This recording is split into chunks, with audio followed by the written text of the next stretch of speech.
Hello viewer, আসসালামু আলাইকুম। আজকের আলোচনার বিষয় হচ্ছে প্রখ্যাত মুসলিম দার্শনিক ওমর খৈয়াম। আপনারা জানেন ওমর খৈয়াম শুধু একজন কবি ছিলেন না, তিনি ছিলেন গণিতবিদ, জ্যোতির্বিজ্ঞানী এবং একজন দার্শনিক।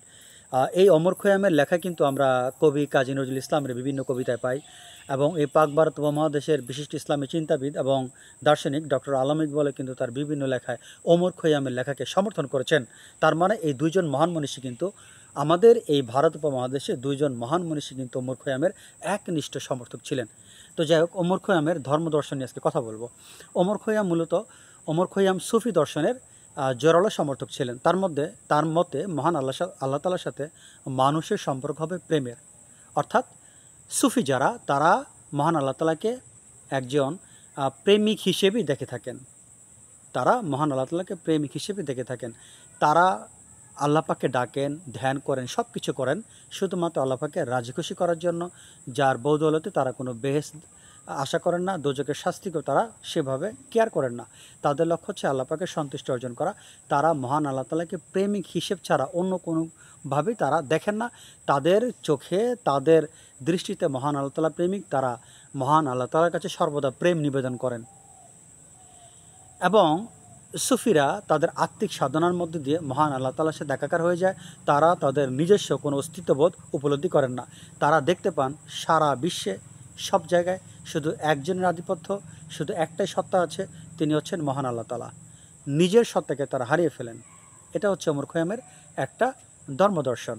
ওমর খৈয়াম তিনি আরও বলেন যে এই যে সুফিরা তারা যে মহান আল্লাহ তাআলার ইবাদত করছে সম্পূর্ণ মহান আল্লাহকে খুশি করার জন্য, অথচ শরীয়তপন্থী যারা আইনশাস্ত্রবিদ আছে তারা সুফিদের এই প্রেম নিবেদনকে গ্রহণ করেন না।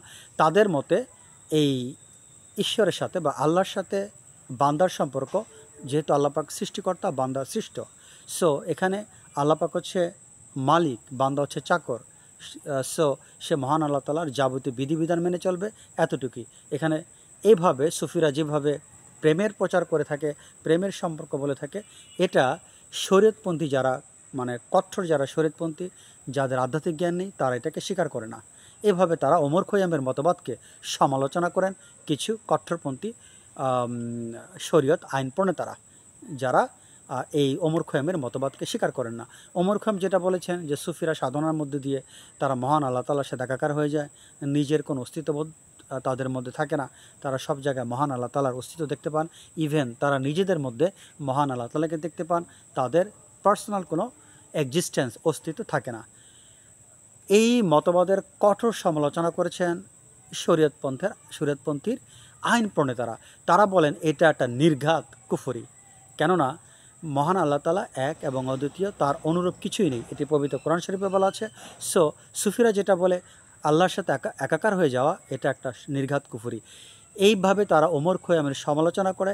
এবং তারা এই শরীয়তপন্থী যারা আইন প্রণেতারা, তারা কিন্তু মনসুর হাল্লাজকে পর্যন্ত তারা হত্যা করেছিল, যিনি একজন প্রখ্যাত সুফি সাধক ছিলেন। তাকে কিন্তু হত্যা করা হয়েছিল। তিনি কিন্তু নিজে কথা বলেছিলেন যে আমি নেই, আমি ঈশ্বর, আমি আল্লাহ। তার মানে তিনি নিজের অস্তিত্বকে হারিয়ে ফেলে এই কথা বলেছিলেন, বিধায় তাকে হত্যা করা ছিল। তৎকালীন শরীয়তপন্থী যারা আলেম ছিলেন তাদের নির্দেশে তাকে কিন্তু হত্যা করা হয়েছিল। তো ওমর খৈয়ামের যে ধর্মদর্শন, এভাবে কিন্তু অনেক আলেম তার বিরুদ্ধে অনেক অভিযোগ এনেছিলেন এবং তার কঠোর সমালোচনা করেছিলেন। এখন ওমর খৈয়াম বলছেন যে এই সকল লোকেরা, এই সকল ধর্মতত্ত্ববিদ, এই সকল যারা কঠোর এই আইন প্রণেতা আছে, যারা ইসলামের সুফিজম সম্পর্কে জানে না, এই ধরনের লোকগুলো এরা কঠোর। এরা একজন বিধর্মী মারা গেলে পরে তারা বলে থাকে এ জাহান্নামে যাবে। কোনো প্রকার সমবেদনা তারা প্রকাশ করে না, বলে ওঠে সে জাহান্নামে যাবে।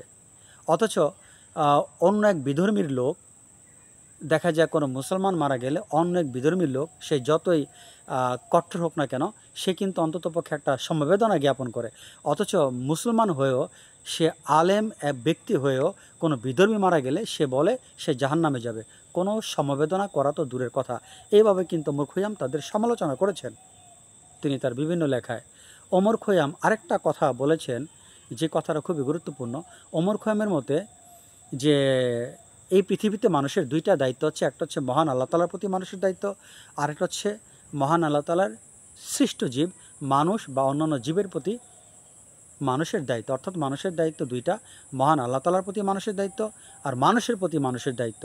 মানুষ যদি শুধু মহান আল্লাহ তাআলার প্রতি দায়িত্বকে সম্পূর্ণ করে এবং মানুষের প্রতি তার দায়িত্বকে ইনকমপ্লিট রেখে যায়, তাহলে সে কখনো প্রকৃত মুসলমান হতে পারবে না, নবী করিম সাল্লাল্লাহু আলাইহি সাল্লামের প্রকৃত অনুসারী হতে পারবে না। ওমর খৈয়ামের ভাষ্য এটা। আর মানুষ যখন মহান আল্লাহ